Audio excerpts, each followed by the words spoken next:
The government just doubled how much it will lend you. The Fed might make borrowing more expensive 8 days from now, and your best employee is quietly worth more on the open market than you're paying them right now. 3 things moved this week, and each one has a clock on it.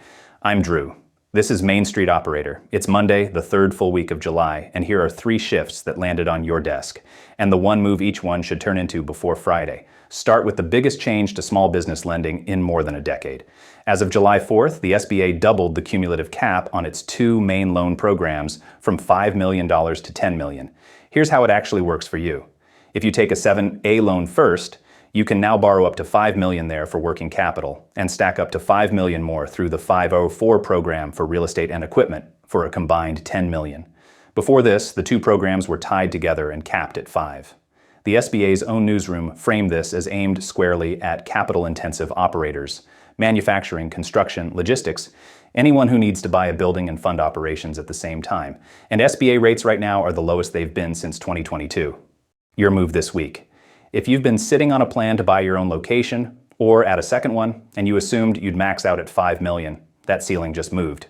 Call an SBA preferred lender and ask them to model a paired 7A and 5 SOFR structure.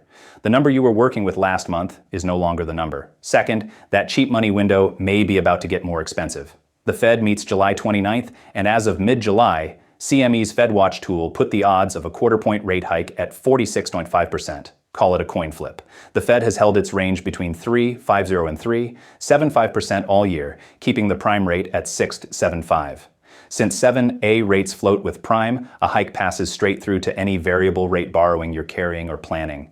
This is the opposite of the story we've been telling for a year, so don't sleep on it. Your move. If you've got a variable rate line of credit or a piece of equipment you were going to finance this quarter anyway, price out drawing or locking it before the 29th rather than after. On a $100,000 balance, a quarter point is $250 a year. Small on one line, real when you add up everything you owe. Third, your labor cost problem this summer isn't hiring, it's holding. The June ADP report showed the smallest firms, 1 to 19 employees, added 38,000 jobs, the most of any company size group. And the second straight month small operators outhired everyone. But look at what pay is doing. People who stayed in their jobs got raises of 4.4%. People who switched jobs got 6.6%. That 2-point gap is the exact size of the check someone is willing to write to take your best tech, your best server, your best counterperson off your floor. And a separate NFIB read had 32% of owners reporting jobs they couldn't fill. In a market that tight, a good employee always has a phone that rings. Your move. Pull the pay on your 2 most valuable people and compare it to what a competitor down the road would offer to poach them. If you're more than a couple points under that switch number, close the gap on your terms this month before someone else forces the conversation on theirs. So a bigger borrowing ceiling, a rate decision with a deadline, and a retention gap you can measure. 1 phone call, 1 financing decision, 1 pay review. That's the week. Friday, we go deep on one operator who got the call every independent owner in the trades is getting right now, a private equity buyer with a checkbook and a pitch, and what he decided to do about it.